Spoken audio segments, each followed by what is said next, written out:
Namo tassa bhagavato arahato samma sambuddhassa.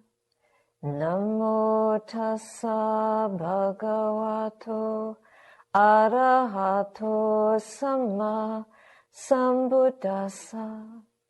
Namo tassa bhagavato arahato samma sambuddhassa. Buddhang dhammang sangham namasami.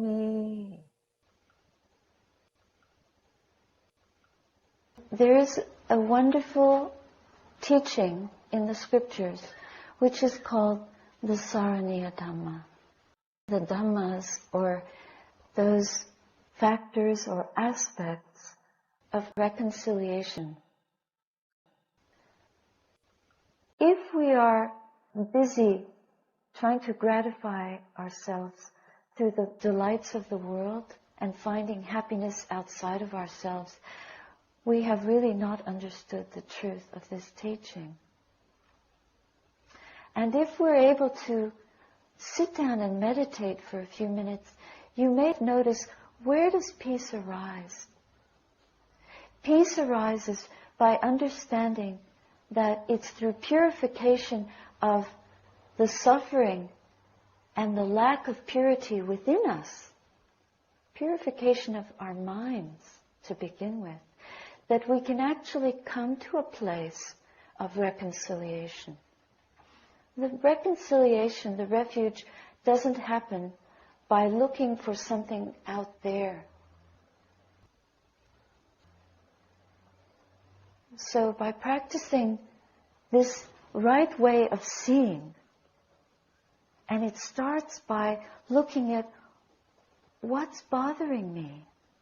Where am I not reconciled within myself? Where is the lack of connection within? So we sit down and we see, how wild is the heart?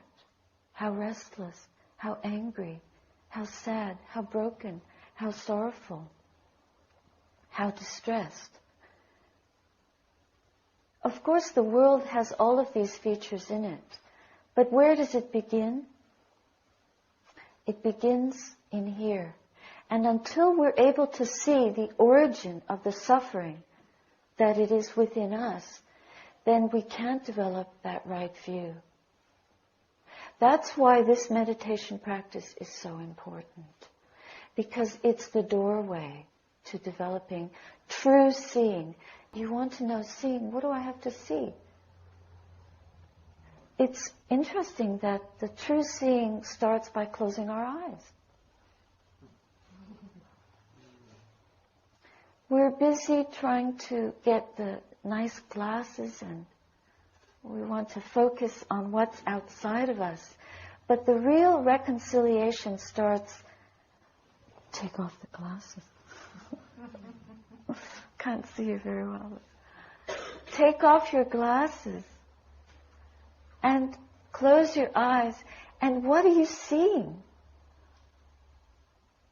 What do you see in there? Oh, I'm depressed. Or I'm angry. Or I'm not content. Maybe it's not that serious. Maybe you're just not content. You want to find a new job. But if we can find happiness in a simple, moment-by-moment concentration on what is arising now, and let the whole world go. Entering the temple of the heart is the birth, the origin of right view. It's the beginning of the path. It's the doorway to the temple. This is where reconciliation starts. And this is where the true refuge begins. So that's why the Buddha puts these two together. Right view happens to be the very first limb of the Eightfold Noble Path. Unless we have right view, we don't see any point in sitting with our eyes closed. Most people think that if they haven't practiced meditation and if they were to walk in here and see a bunch of people sitting with their eyes closed, maybe they would think that we're all a little strange or that we're slightly mad. Well, yeah, we are mad. Our madness, we are mad about the truth. We are fanatically, passionately dedicated to finding out what is really going on in this present moment. If we can peel away the layers of the madness of the world, then we can discover the real point of reconciliation, which is within us. That's where our real home is. That is where our real refuge is. No matter how many insurance policies we organize, no matter how much wealth we accumulate in the bank, no matter how solid our homes are, we are not safe. We don't have the real sadhana, which means refuge, until we have established a refuge that is within. It's within this fathom-long body.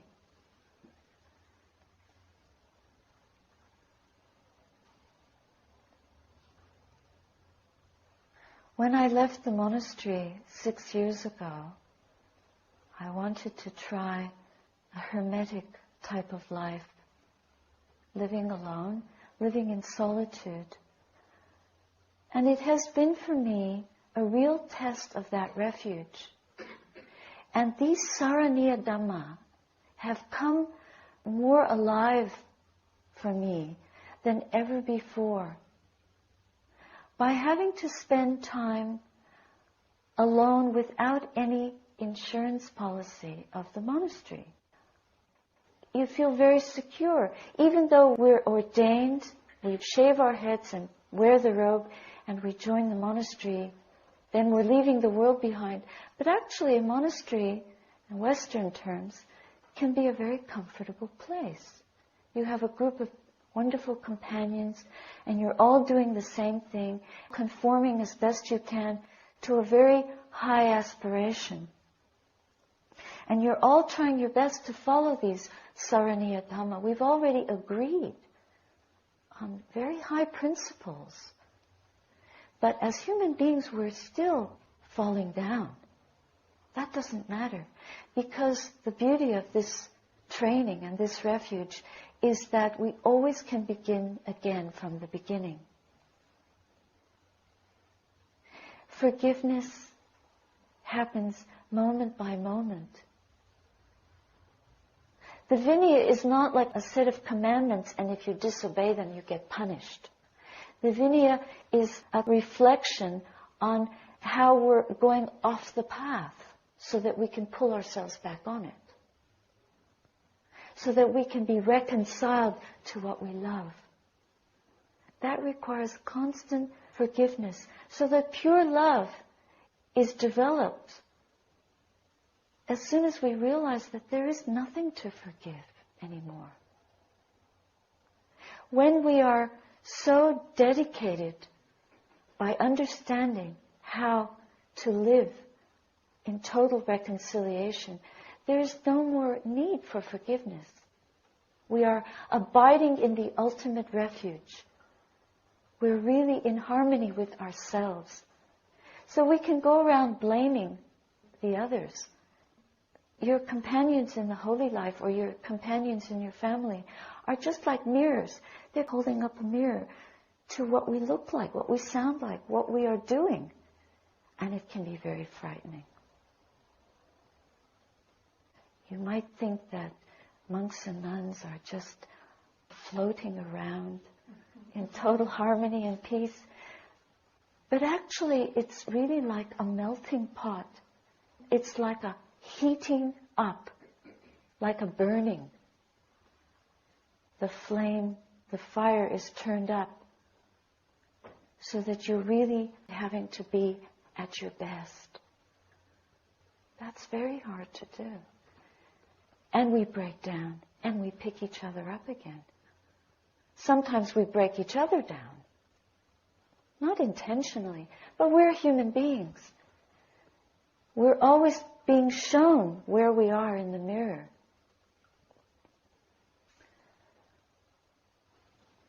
But if we don't have that reflection, then how can we train? How can we understand where the suffering begins? We think that it's the other people that are responsible for our sorrow, our distress, our sadness, our anger. But it isn't. It starts here. And when I left the monastery and started to live on my own, in quite an insecure situation, really not knowing from day to day who was going to feed me, how I was going to be supported, I could see the dragon of blaming, the dragon of anger, the dragon of greed, all the desires in the mind rising up like an army to break me into small pieces, day after day. All those companions that had been my support network were no longer there. But fortunately, after some time of having to look in this many-faceted mirror of my spiritual companions, then I had the chance to learn. It was reflected to me, you're like this, you're like this, you're like this. So then I had to see, I'm like this, I'm like this, I'm like this. And I'm alone. And I had that committee of voices still saying, just see, where does the dukkha begin? What's the origin of the suffering? So all those challenges were there to teach me. Where am I? Where does the discontent arise? It arises with fear. It arises with desire to be safe. It arises with lack of faith. It arises with wrong view about the nature of reality.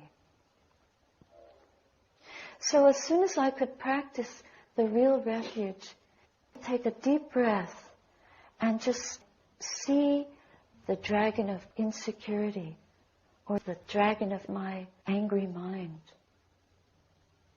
Maybe angry at the situation. Why isn't anyone feeding me?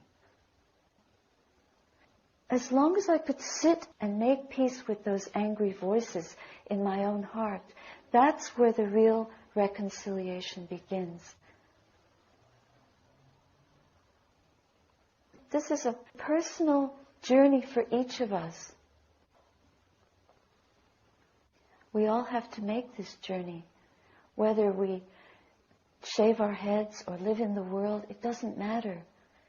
We have to take that step of shaving our hearts, of giving up the very dragons that we're grabbing and hanging on to. Stop blaming the situation and learn to turn those angry voices into teachers.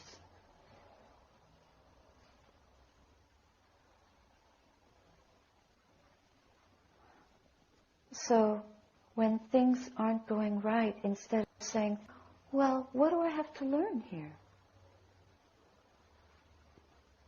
Where is my refuge? My refuge is in the present moment, letting go, understanding that it's impermanent, that it's suffering. Where does the suffering begin?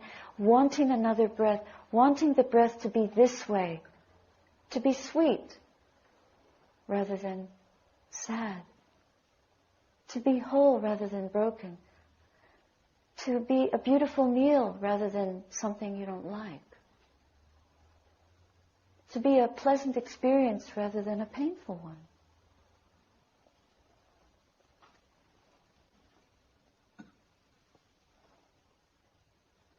This feeling of gratitude is very important in the sense that as long as we are grateful for whatever is happening, is loving the moment, forgiving the moment, then right view begins. Then we are able to see with the eyes of Dhamma. Just one more breath. Can we be grateful that we're breathing? Can we be grateful that we are alive? And from the understanding that we have that little blessing, the mind is already the landing strip for all the other good qualities to build on. It's a foundation for the rest of the path. So right view is the beginning. When right view flowers to a deeper extent, we will begin to see that which is impermanent and as untrue. And that which is true as true.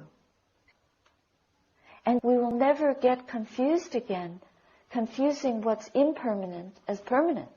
Right now we think that samsara is permanent. Until we have that insight, we're going to keep falling back into confusion about the truth, about reality. And our choices in samsara or in the sensory realm, which is bringing us away from our place of true connection, we will not be able to make the most wise choices possible. We will not be able to reconcile ourselves truly in the sense of practicing these saraniya dhamma, loving kindness in body, speech, and mind, sharing impartially with all beings, because we will have prejudices. We'll want one person to have more than another. My friend should have the best. And we will make decisions that are ethically unwholesome. Because we will not be that established in wisdom. So we will make mistakes. But if we can practice to the point of safety and security, to a perfected level of mindfulness and wisdom, then whatever choices we have to make, we will always make them based on right refuge. Refuge in the truth, rather than refuge in the false things of the world. This requires a morality that is at a very high level. Right now we're busy making war. I don't mean war with other countries. I mean war with ourselves. Conflict is within us. We can't practice love as long as we're in conflict. When I came to live on my own, I realized how much I was in conflict. Because my mind was so much giving into greed, hatred, and delusion. Even wanting the security of getting a meal is giving into greed. It's not being content with the way things are. To be content with the way things are, to really receive everything as my teacher, I have to be willing to learn from deprivation, from dukkha, from not getting what I want. Now, how many of us are willing to learn, are willing to let the person that we don't like be our teacher? You don't have to tell them this. There's something that this person is teaching us by showing us where we are. How much ego is, how much we're invested in affirming our position or our view, our opinion, our power, based on our attachment of getting things to be the way we want them. The same is true in relationships in the family, in the household. But we do our best. Forgive and start again. Then it doesn't matter. You still love each other. You still forgive each other. You still open your hearts. Even if the person can't do what you want them to do, you know you're doing your best. You can still say thank you. You can still be grateful. Even if they bring a meal that you can't eat, you can still be grateful. They tried. They're not intentionally trying to make me hungry. They just can't cook.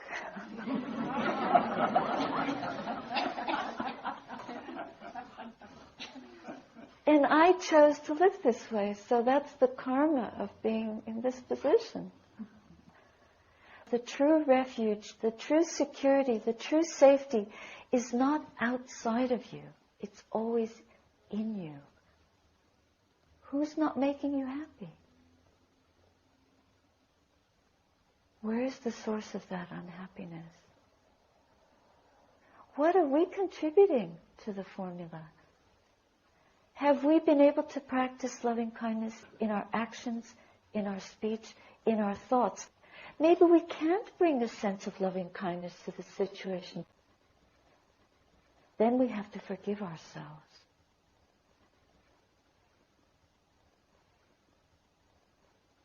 I remember Sayadaw U Pandita telling me that to die with a mind that is clear and fully present, that's a beautiful death.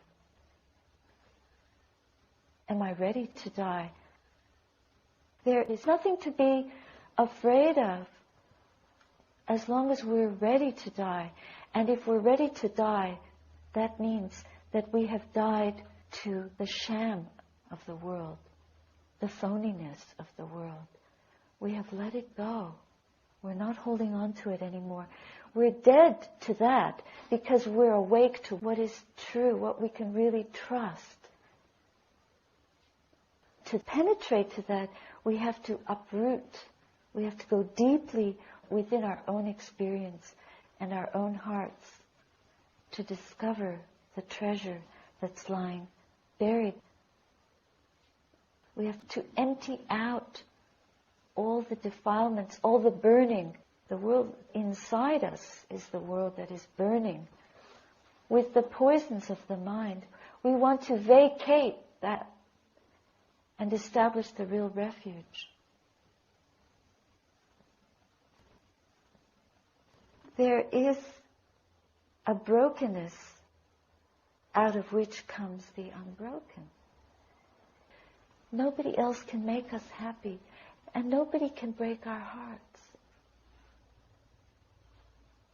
Because the real Dhamma, the ultimate joy, the total stillness of craving, of wanting, of running after the shadows of the world, the cessation of all that is right here in one moment, one breath. As soon as we say no to the world, we're saying yes to Nibbana. We are prepared to stop, and we are keeping clear. It's a holy moment. It's a holy day when we can do that.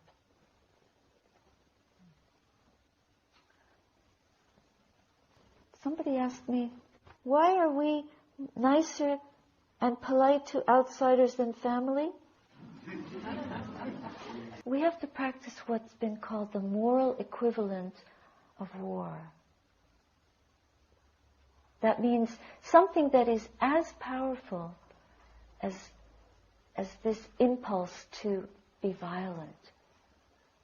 Something that is morally as powerful, as strong, as vigilant, as determined to balance out those other urges in the heart to get what I want. The urges that originate with the ego or with desire, with the desire mind, the greedy mind, the selfish mind, to be selfless. So if people tell me, oh, you're wasting your time, they think I'm just a parasite. I've lived on kindness of other people for 18 years. Not long ago, I was in a doctor's office waiting, and one of the women there waiting started to talk to me about, how do you pay for this doctor? And she said, it must be nice just sponging off everybody else. But she had no idea what it takes to be able to live like this. Because if your mind is like that, kind of greedy and graspy and selfish, you wouldn't last 5 minutes in the robe. You really wouldn't. You wouldn't be able to stand it for 1 week living on alms food, or just waiting for people to show up when they feel like to bring you something to eat. Because your mind would always be wanting to have things the way you want.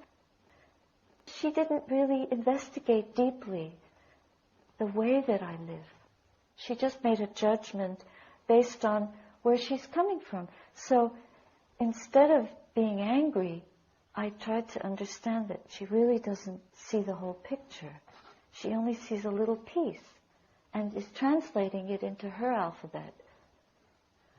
So if you can meet those opinions with a mind of compassion, based on some revealed wisdom that has come through practicing insight meditation, through developing right view, and understanding where the real refuge is, and how to reconcile oneself, how to make peace with those unkind voices, those harsh voices. Sure, they influence us, because we want to be liked. The ego wants to be fed.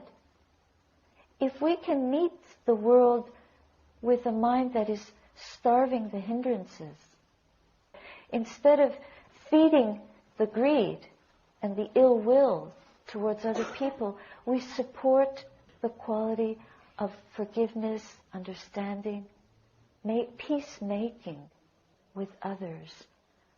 Then we drop our opinions and we're always ready to see, what do I have to learn from what's being said? What is this person teaching me? What is the blessing in this difficult moment? Then we can feel gratitude, because we're definitely learning. And what I learned with that lady is that I trust my virtue. I don't trust her lack of wisdom or her judging mind. I don't trust that. I trust my own sila. I trust my own dedication to the path. Even if people blame me or criticize me, I might feel misunderstood. So then I come back to a moment of purity. I'm able to stay with the breath. I can breathe in. I see it's always self. The reestablishment of the self in the mind, the big enemy. As soon as you're praised, in the next moment you'll be blamed. Don't take refuge in those things. But learn how they affect us. To see how praise and blame, success and failure, happiness and unhappiness, pain and pleasure influence us. And to see how letting them go and staying balanced bring peace into the heart. Everything that happens to us is a teaching. What we learn when somebody drops a bomb. You might think, what do you learn from that? What do we learn? How to practice equanimity with what's happening in the world. Well, we can say, where are the bombs in me, in my own mind? What kind of bombs am I constantly detonating within myself? That we have some governance over. Coming back to practicing the purity in the moment, which leads to purification of the mind through the training, concentrating the wholesome factors in the mind, loving kindness in body, speech, and thought. Thought is the basis. That's the basis of morality. That's the basis of peace. It's the moral equivalent of war. Wholesomeness, abandoning what's unwholesome. So you can't stop the bombs on the outside, but somehow we can begin by making peace with the present moment as it is in our own hearts. That will affect whatever we say to the next person, whatever commentary is going on in the mind. And certainly it will bring an extra blessing to a difficult situation. Just scan your heart for a moment. There are 2 times when you should always keep your mouth closed. One of them, they say, is when you're swimming. And the other one is when you're angry. So don't speak from anger. Wait until you've collected yourself, calmed your mind in some way. Do a little bit of meditation practice. Try to bring up a bit of forgiveness in the heart. And then come back to the situation. It's important to set boundaries. If somebody else is being unskillful, you have to draw a line. If they can't draw the line, then you draw it for them and say, look, please, this is as far as. Now, once you've drawn a line, that's an act of compassion, really. If it's a skillful way of doing it. Not, leave me alone, I hate you. You think that that's drawing a line, but it's just antagonism. It's aggression. It's an aggressive way of speaking. But if you say, I'm sorry, but I can't accept that kind of speech. And then if they do it again and you allow it, that confuses the situation. So once you draw a boundary, it's like a vinaya. A vinaya means you drive out the defilement. Burning up the defilement, it's a code of discipline. So you offer that to the situation and say, beyond this, we don't interact. You're not going to participate in that kind of unskillfulness. And then if the person continues to do that, you might need some other support. If it's a personal relationship, you might need a witness. Or oneself, we could engage in some kind of therapeutic process. Because maybe the internal dialogue is a very unwholesome one. How can we deal with somebody else's unskillfulness when we have a very bad attitude towards ourselves? We think we're hopeless. We think we deserve to be spoken to like that. So we've really invited it at some level. Or we're used to playing victim. It's just a syndrome that we've gotten into and we can't break out of it. We need help. We need support.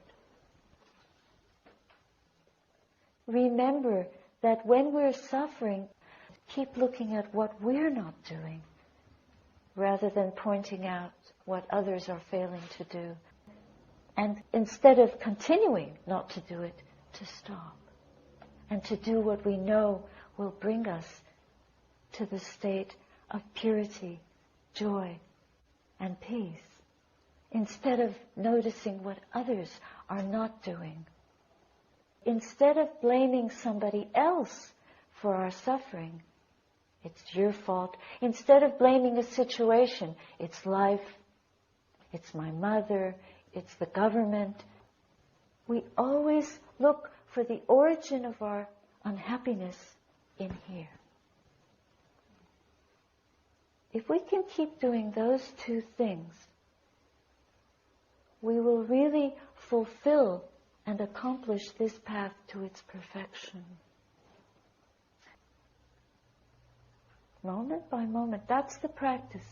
Practice kindness. Practicing kindness means not practicing hatred. We practice delusion and hatred and greed every time we entertain a moment of wanting. We're conditioning and reconditioning ourselves to want more. And every time we're letting go that wanting, we're practicing the path. It's that simple. Clinging and letting go. And when we don't let go, don't worry about it.